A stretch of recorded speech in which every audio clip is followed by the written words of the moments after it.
Hello, Sales Academy followers, listeners, YouTubers, tweeters, podcasters, everything in between is. You know who you are. Is today's musing. This hit me like a brick. Stand by for this one. Um, and I have to make a confession. With an apology actually, because I cannot credit where I heard this. And I say that with real love because my my journeys on the road and all that sort of stuff, my input, my self-development. I'm reading 5 books at the moment. Now I read lots of books anyway, but I've got 5 books on the go at the moment, and I kind of pick them up and put them down depending on my mood and stuff. So there's a range of books that I'm reading, which I love, from Lucy Spraggan's book, The Musical Artist, through to The Prince, written by Machiavelli, and it's like, so there's a range of books that I'm reading and I'm always doing this. So I'm always taking in data and input, and things jump out to me, plus the conversation. So you know what these musings are about. But at the same time, I also listen to a lot of podcasts. I've got 3 audiobooks on the go at the moment as well. Again, chopping and changing between them. So on my journeys, I either pop a podcast on or pop the audiobook on and read a bit. So um, I heard this last week and it just stopped me in my tracks and hit me like a brick. And I was like, I've got to do a podcast on this. I've got to do I want to bring this to you guys because it really hit me, right? And I'm hoping it will resonate with you guys. So today's subject is unspoken expectations. But I need to kind of give you the next bit of it because that in itself doesn't hit, right? It's this next bit in completeness that really landed. So I'm going to give it to you, and then we're going to discuss it a bit more. We're going to unpick it and unpack it a little bit. Unspoken expectations are premeditated resentments. I'm going to say that again. Unspoken expectations are premeditated resentments. Now, this is a biggie, right? Now, this life, relationships, business, partnerships, client, supplier relationships, whatever you want to call it, this comes up. And I've seen it come up. I felt it come up. I've been a victim of it. I've been a purveyor of it, right? So this happens everywhere, but it's not necessarily a conscious thing until you kind of hear it. And then you go, shit, I'm doing that. Where's that showing up? And that's the kind of questions I ask when these things land. I'm like, am I doing that? How's that showing up for me? Where's that manifesting? What am I saying or doing? What am I not saying or doing? Is that something that I'm experiencing? How is that? Where is that? And I'm really challenging. That's that reflective development all of the time, to look at growth, to look at growing through stuff, right? So unspoken expectations become premeditated resentments. I'll give you a classic example. One of my clients years ago, we'll remain nameless, but one of my clients years ago said to me, "Do you know any good web developers?" And I said, "Yeah, I know some really good web developers. In fact, I can recommend the one that has built our websites for years. I've been with the same web developer for years." And that gentleman, by the way, the web developer, he will be mentioned because his name is Liam Mascott, and he's a fantastic, knowledgeable and incredible people person. So he's knowledgeable about his subject. He's incredibly passionate about his subject, which is software development, web stuff, SEO, and all that sort of stuff. He's a geek for it and a legend of it. But he's also very customer facing, caring sales guy. He loves this stuff and he's interested in you getting the right solution. So I've stuck with Liam through different companies over the years, and I will highly recommend him to anyone. However, when this request came, said, "Do you know any good web developers?" I said, "Yeah, absolutely." And Liam's straight in my head. And there's a few I've got in my kind of toolbox, but Liam's the first one I go to, right? Based on trust, experience, delivery, and everything else. And I asked the question. I said, "So why are you looking for a web developer?" And he was like, "Well, the other 3 were shit." Okay, cool. I can't refer you to my web developer right now. And they're like, "Why?"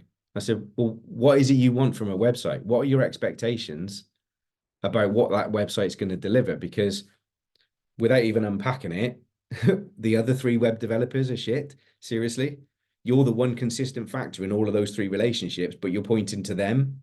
So what is it that you've not been clear on with them that they haven't delivered on? So how are they ever going to manage and satisfy your expectations if you don't even know what they are and you haven't then been able to communicate to them? So you're asking them to live up to a standard that you don't even know, but you're going to be perpetually disappointed about because you can't communicate it because you've never figured it out. How unfair and like jacket does up at the back kind of stuff is that? How, what? So I've seen it, I've felt it. I've been experienced of it. So I want to question you, right? I want you to stop and reflect and think about this. And if you're driving, obviously not now, but I mean, get a notepad out. And if you're embarrassed about this stuff and this isn't kind of what you normally do, go to the back of your notebook and write it in the back because no one ever looks at the back, right? But just think about where is resentment coming up for you and how much of that has been premeditated based on your expectations that you either don't fully understand or you haven't fully communicated to the other parties, and then start to think about why. Why is that? Is it just through a lack of knowledge, a lack of understanding? Is it deeper than that?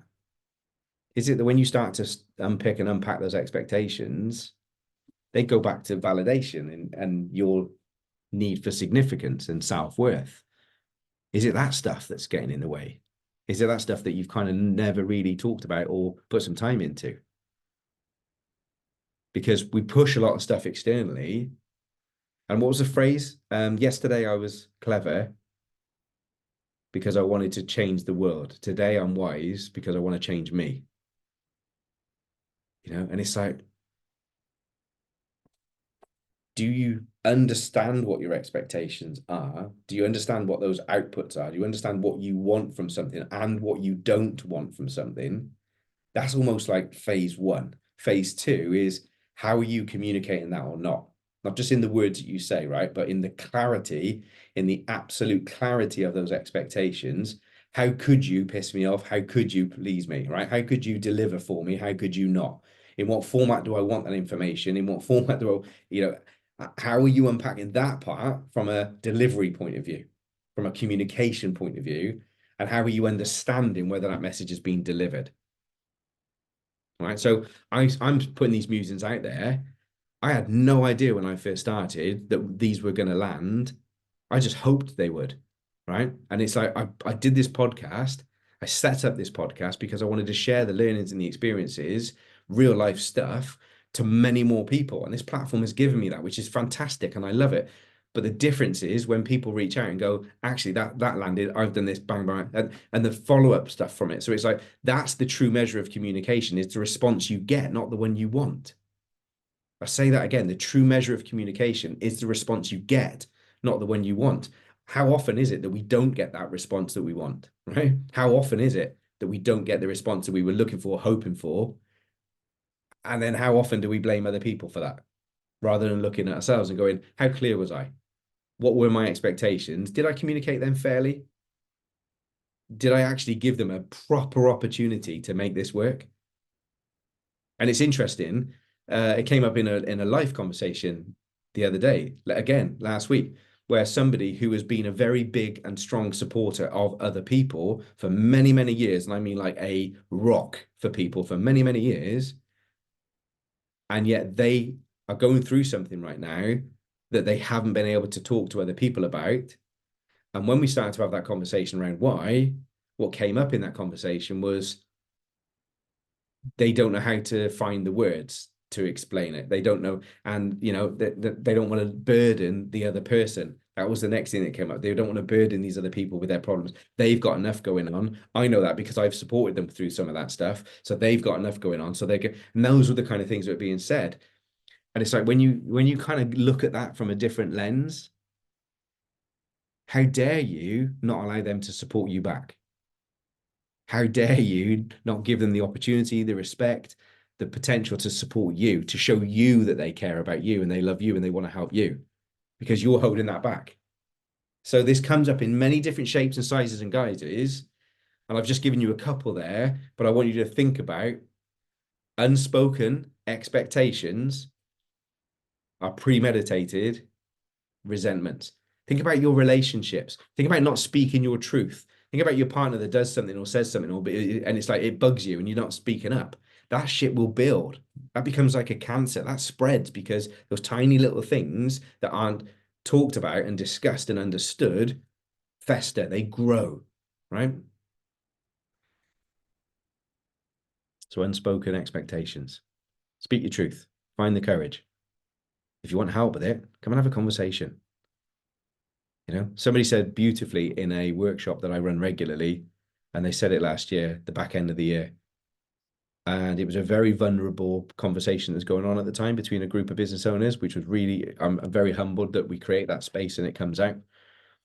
And this person was really lacking confidence and belief in where they were. And the phrase was, borrow my belief in you until you have your own.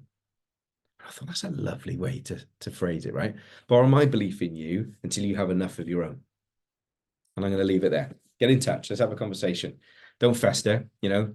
Don't be the guy that or the girl that sets up a freaking load of ambition and New Year's resolutions that you fall off before February and stuff.